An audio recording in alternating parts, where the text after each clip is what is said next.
大熊又多了一个非人类的爱慕者，这次是山里的山神。大熊妈生气了，这次是因为大熊放学作业不做，人就不见踪影了。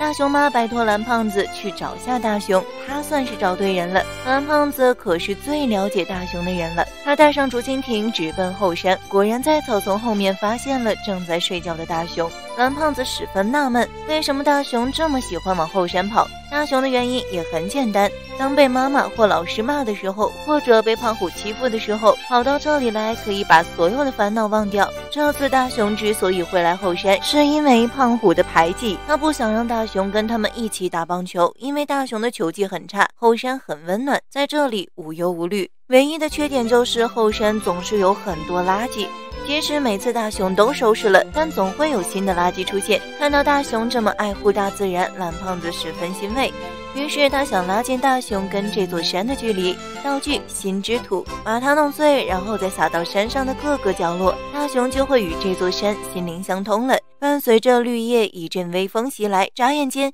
一张由绿叶拼凑的大床就形成了。这可是大山特意为大熊铺好的床，大熊十分兴奋，躺上去觉得十分舒服惬意，他的睡意又来了。于是他让蓝胖子先回去，他随后再回来。可大熊这一觉直接睡到了晚上，直到蓝胖子又一次过来叫他。第二天一放学，大熊就跑了，连胖虎邀请他打棒球，大熊都拒绝了。这一举动引起了静香和胖虎等人的注意。大熊这么着急是要去哪儿呢？答案很明显，刚把书包放家里，大熊就又直奔后山了。后山俨然成了他的秘密基地，可这一次大山里又多了很多垃圾。大熊连忙开启了清洁模式，忽然大熊闻到了什么东西烧焦的味道，转头一看，竟然有人把烟头扔在了这里。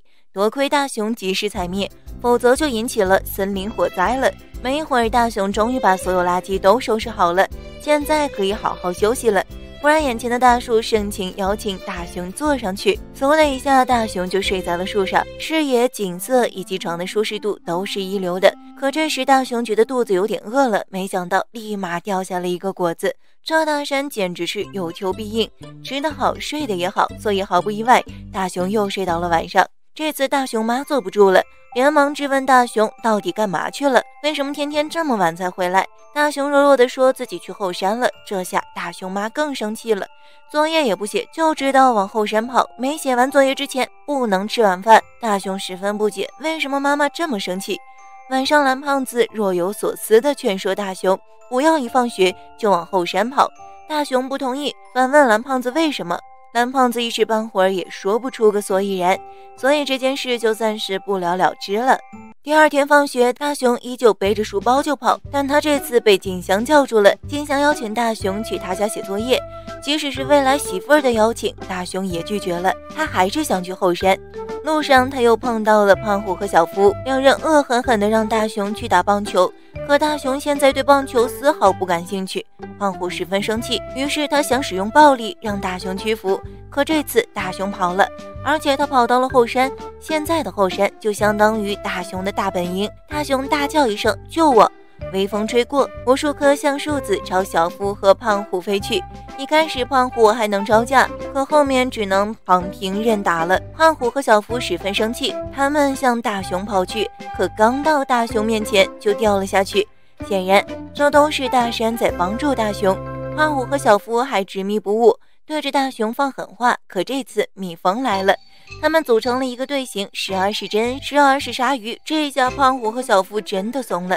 大熊十分感谢大山，可这次他感受到了大山好像十分的干燥，毕竟长时间没有下雨了。幸好大熊在蓝胖子那儿拿到了一个道具，经过雨水的灌溉，没一会儿整座山都挂上了彩虹。大熊又是深夜才回家，这次他遭到了爸爸妈妈的双重打击，他们一唱一和的数落大熊，大熊也没有委屈自己，见爸爸妈妈这么骂自己，大熊直接离家出走了。反正他现在有大山做靠山。树上大熊很难过，只说自己再也不回家了，再也不去上学了，从现在起他就住在后山上。刚说完，爱心状的树叶就掉了下来，好像在附和大熊的话一样。晚上蓝胖子找到了静香，希望他可以跟自己一起去劝说大熊。静香当然义不容辞，两人还去找了胖虎。胖虎这个傲娇刚开始还不答应，只说大熊的事情才不关我的事。可后面看蓝胖子他们真的要走了，胖虎连忙别扭地说：“这么晚了，我不放心你们两个，我还是跟你们一起去吧。”另一边，大熊乐不思蜀，甚至还幸福地吃着森林的馈赠。可蓝胖子他们则遭遇了各种危机，胖虎被扔上了天，静香忽然掉进了坑里，一阵微风飘过，树叶拼凑起了几个字：“回去吧。”这是大山给他们的警告。蓝胖子后悔了，当初不应该把那个道具拿出来的。于是他又拿出了道具匠心机。经过一番操作之后，山神出来了，看着随风吹拂的头发，就知道这山神是女的。蓝胖子恳求山神让大熊跟他们回家，但山神直接拒绝了。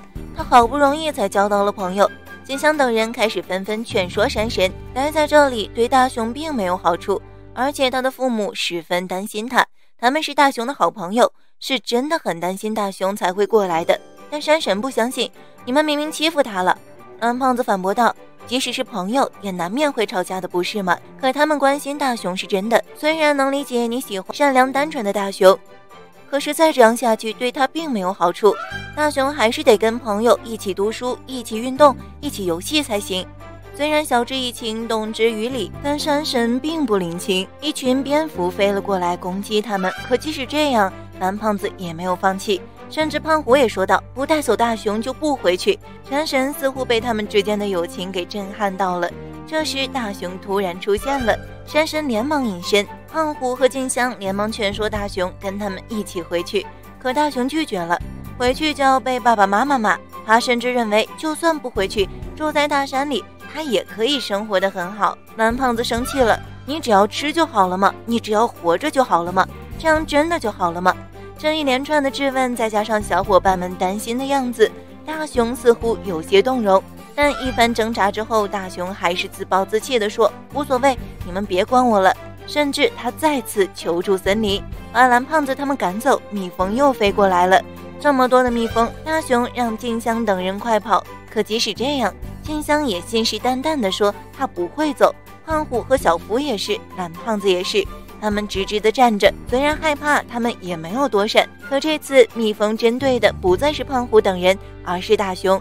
看样子山神已经被打动了，他知道大熊一直待在这里是不好的，他愿意放大熊回去。蓝胖子十分感谢山神，看样子你确实是大熊的好朋友。大熊回去了，他在等着爸爸妈妈的怒骂，可妈妈直接哭了。大熊妈真的很担心大熊。此时大熊终于意识到了自己的错误，临睡时分，大熊眼神落寞地透过窗外看着远处的大山。蓝胖子拿出了一颗大山掉落的橡树籽，第二天大熊把橡树籽种了下去，他们都期待着种子生根发芽的那一天。万物皆有灵，本期问题：你们喜欢大自然吗？欢迎大家留言、点赞和关注哦，咱们下期见。